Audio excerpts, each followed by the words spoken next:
All right, let's dive in. We got this chapter finally from that personal account of recovery. And, well, I think today we should really kind of dig into it a little bit. It chronicles, well, the authors return home. They were in the hospital for 6 months after this, severe illness, one that really just like wiped out their mobility and muscle mass. Yeah, and I think what really gets me about this chapter is, it just like lays bare how complicated going home can Right. be. Like, everyone just expects you to be like happy to be home after a long illness, but the author is like, no. Right. I mean, 6 months is a long time. So when the author describes their initial reaction as like terror, nervousness, and discomfort, it really makes you stop and It think. does. It's like, why are those feelings so unexpected, Brad? Is it like people just expect you to be happy, like you're finally home, you should be doing great. Or maybe it's that fear of like being a burden on your family, having to rely on others after you've Mhm. been like independent for so long. Yeah, that's a good point. It's like the author's giving us a look into like the emotional side of recovery. Like there's vulnerability there too, along with all that resilience. Definitely. And I think they highlight that vulnerability even more when they talk about how disappointed they were that they couldn't just, walk out of the hospital. Like that's what they always pictured, but. Yeah, it's just a small detail, but it's such a powerful reminder that recovery isn't always like a straight line. Mhm. It's messy and emotional, and there are all these setbacks and realizations. For sure. That's what makes this chapter so interesting. It doesn't try to hide those things, it embraces them. Okay, so let's talk about those first few visits home.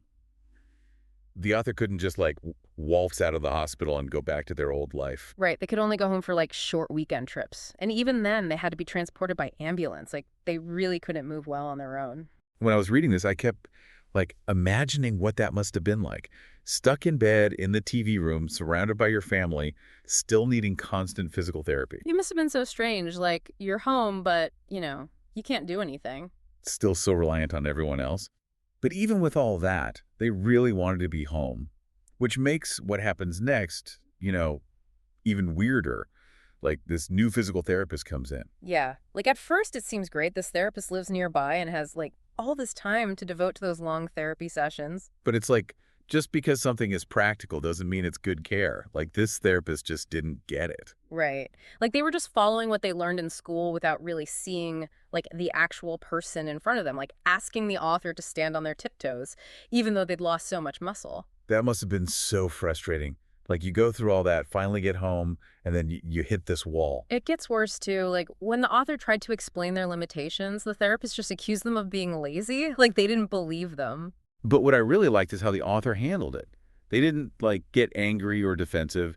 They just, you know, calmly explained everything, said they were done with the session, and basically fired the It therapist. was like they were taking charge of their own care. Like sometimes you just got to walk away. Totally.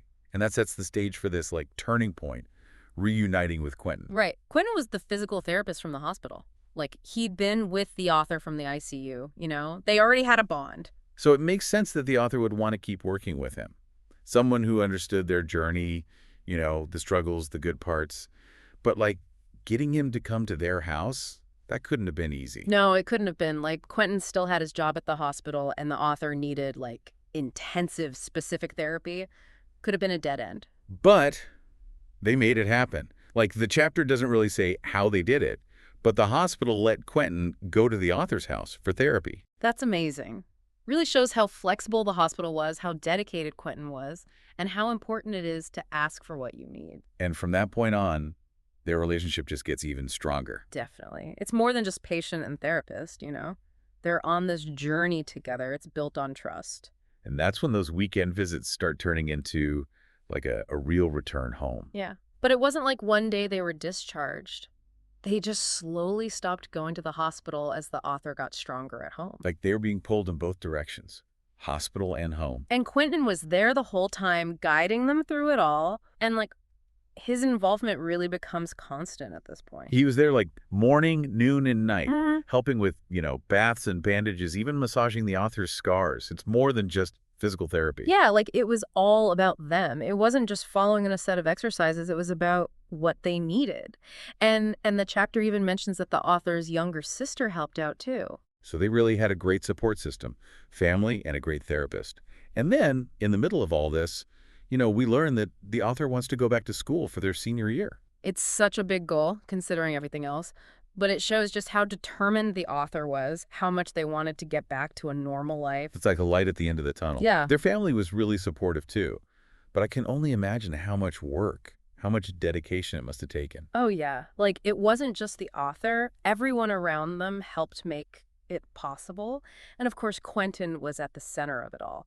They spent so much time together working toward this one goal. It really makes you wonder what that was like. The challenge is how the relationship changed. Well, that's a great place to stop for today. We'll pick it up next time. Welcome back to our deep dive into this, incredible recovery journey.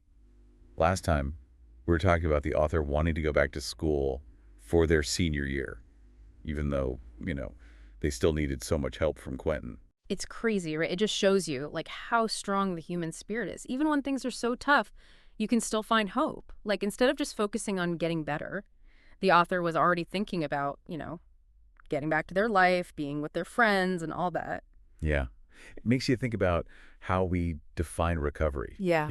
It's easy to just think about the physical stuff, but this story shows that it's about so much more. It's like getting your identity back, your place in the world. And for them, that was school. Exactly. And when you think about all the work that went into that goal, not just from the author, but Quentin too, it's clear that their connection was special. Quentin wasn't just clocking in and out. He was invested in the author's, whole life, their dreams and everything. Totally.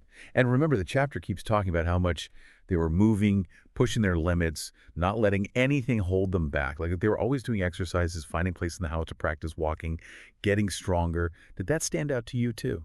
Oh, yeah. It's like you can feel how determined they were. And what's really interesting is how their family reacted. Like they saw how strong and dedicated the author was, and they kind of stepped back and let them lead. They were supportive, but they also knew that the author needed space to figure things out for themselves. It's like they understood that real healing means having control, Mhm. making your own choices and going after the things that matter to you. They didn't treat the author like they were fragile. They let them take charge.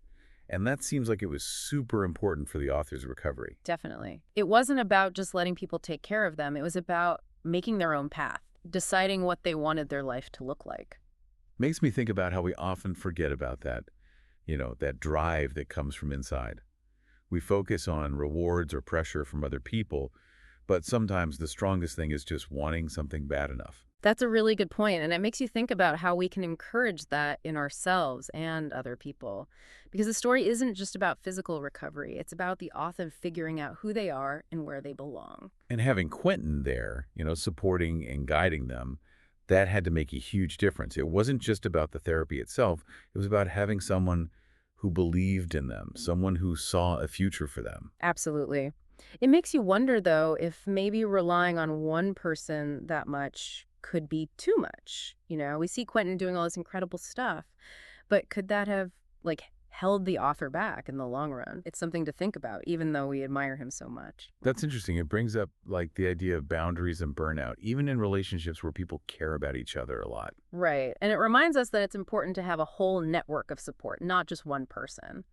We don't know everything about the author's family, but it seems like they were there for them, even if they weren't as involved as Quentin. Yeah, it's a tricky balance, finding that sweet spot between giving support and giving space. It is, and it probably took a lot of communication and adjusting as the author's needs changed. Totally.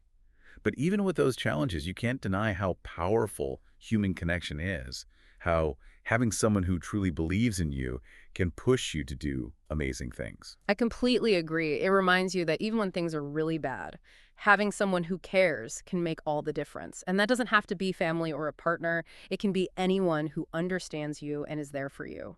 That's such a hopeful message.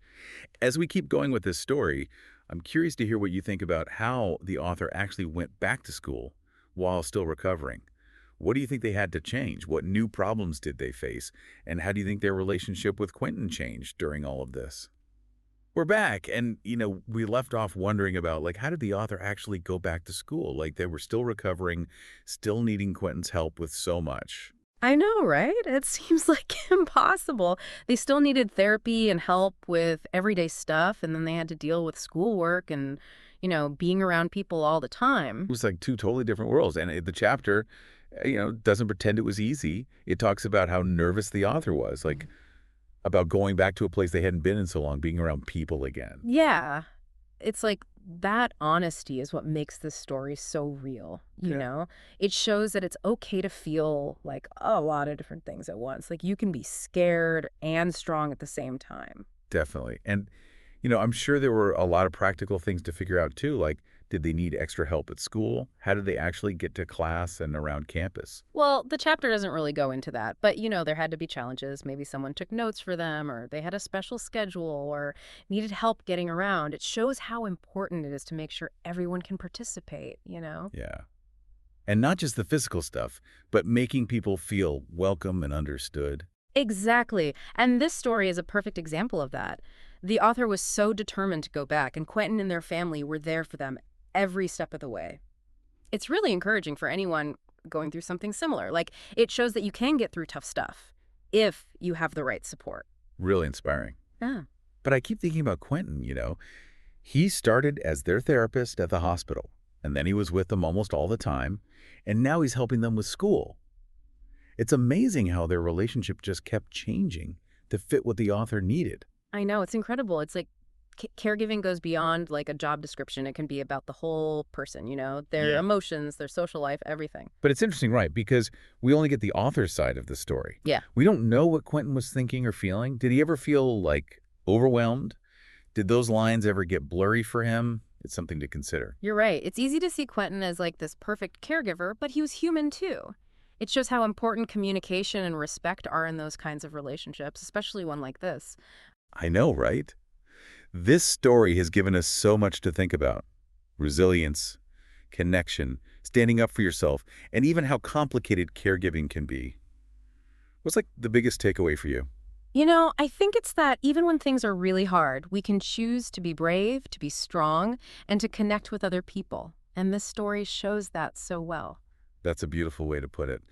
So as we finish this deep dive, I wonder how this story might inspire our listeners. Like, what can they take from this to help them speak up for themselves or for others? Even the smallest things, like being kind, understanding what someone's going through, and supporting them, can make a huge difference.